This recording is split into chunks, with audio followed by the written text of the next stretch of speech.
Всех приветствую, канал Автодок. Подскажу лайфхак или совет, как проверить сцепление. Диск сцепления, мертвые или живые, диафрагма, диск сцепления, то есть пружинки. Бывает, что при трогании удар, щелчок, и вот это вот можно проверить, вывесив колесо и покачав его. Будет слышен дребезжащий легкий звук.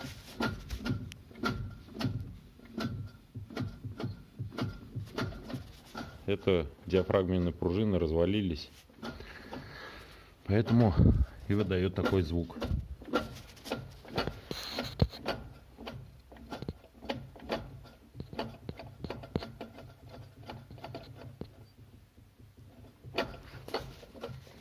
Всем удачи!